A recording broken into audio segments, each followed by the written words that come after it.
Bismillahirrahmanirrahim. Assalamualaikum warahmatullahi wabarakatuh. Kami dari kelompok 12 yang beranggotakan Ahmad Syafiq Qatallah, Siti Aisyah, dan Yasmin akan menjelaskan tentang penyusunan tujuan pembelajaran menggunakan rumus ABCD.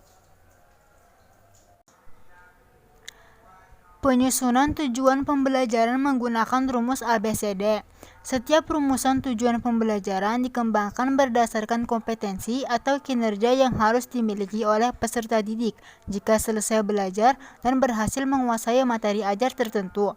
Menurut Sanjaya, terdapat 4 komponen yang harus tampak dalam rumusan tujuan pembelajaran, seperti digambarkan dalam pertanyaan berikut. 1. Siapa yang belajar atau yang diharapkan dapat mencapai tujuan pembelajaran? Pertanyaan pertama terkait dengan subjek belajar. Oleh karena itu, dalam rumusan tujuan pembelajaran, sebaiknya mencantumkan subjek yang melakukan proses belajar, misalnya siswa, peserta didik, peserta pelatihan, dan lain sebagainya. 2. Tingkah laku atau hasil belajar yang bagaimana yang diharapkan dapat dicapai itu. Pertanyaan kedua, terkait dengan tingkah laku yang harus muncul dalam tujuan pembelajaran setelah subjek mengikuti atau melaksanakan proses pembelajaran. Tingkah laku sebagai hasil belajar itu dirumuskan dalam bentuk kemampuan atau kompetensi yang dapat diukur atau yang dapat ditampilkan oleh siswa. 3. Dalam kondisi yang bagaimana hasil belajar itu dapat ditampilkan. Pertanyaan ketiga, terkait dengan kondisi atau dalam situasi di mana subjek dapat menunjukkan kemampuannya.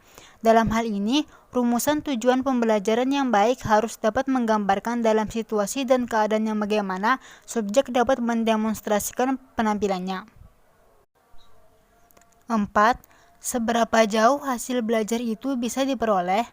Pertanyaan keempat terkait dengan standar kualitas dan kuantitas hasil belajar.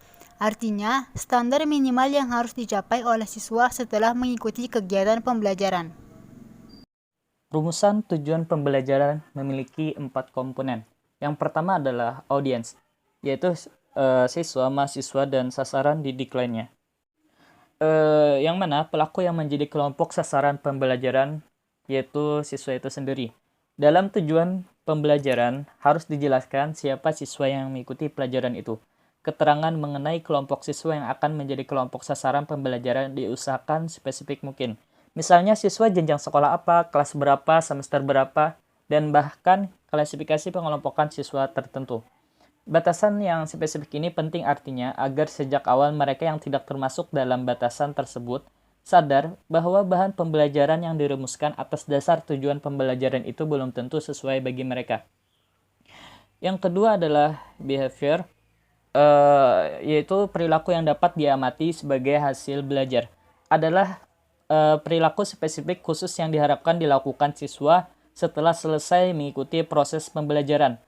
Perilaku ini terdiri atas 2 bagian, yaitu kata kerja dan objek. Kata kerja menunjukkan bagaimana siswa mempertunjukkan sesuatu, seperti misalnya menyebutkan, menganalisis, menyusun, dan sebagainya. Objek menunjukkan pada apa yang akan dipertunjukkan nanti. Misalnya contoh kalimat pasif, kesalahan tanda baca dalam kalimat, karangan berdasarkan gambar seri, dan sebagainya. Komponen perilaku dalam tujuan pembelajaran adalah tulang punggung tujuan pembelajaran secara keseluruhan. Tanpa perilaku yang jelas, komponen yang lain menjadi tidak bermakna. Yang ketiga adalah condition, yaitu persyaratan yang perlu dipenuhi agar perilaku yang diharapkan dapat tercapai. Yaitu adalah kondisi yang dijadikan syarat atau alat yang digunakan pada saat siswa diuji kinerja belajarnya. Tujuan pembelajaran yang baik di samping memuat unsur penyebutan audiens, yaitu siswa sebagai sasaran belajar, dan perilaku, hendaknya pula mengandung unsur yang memberi petunjuk kepada penyusunan tes mengenai kondisi atau dalam keadaan bagaimana siswa diharapkan mempertunjukkan perilaku yang dikehendaki pada saat diuji. Yang terakhir adalah degree, yaitu tingkat penampilan yang dapat diterima. Adalah derajat atau tingkatan keberhasilan yang ditargetkan harus dicapai siswa dalam mempertunjukkan perilaku hasil belajar. Target perilaku yang diharapkan dapat berguna target perilaku yang diharapkan dapat berupa melakukan tanpa salah dalam batas waktu tertentu pada ketinggian tertentu atau ukuran tingkatan keberhasilan lainnya. Tingkat keberhasilan ditunjukkan dengan batas maksimal dari penampilan suatu perilaku yang dianggap dapat diterima.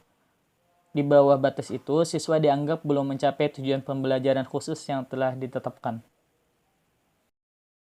Contoh penyusunan tujuan pembelajaran menggunakan rumus ABCD.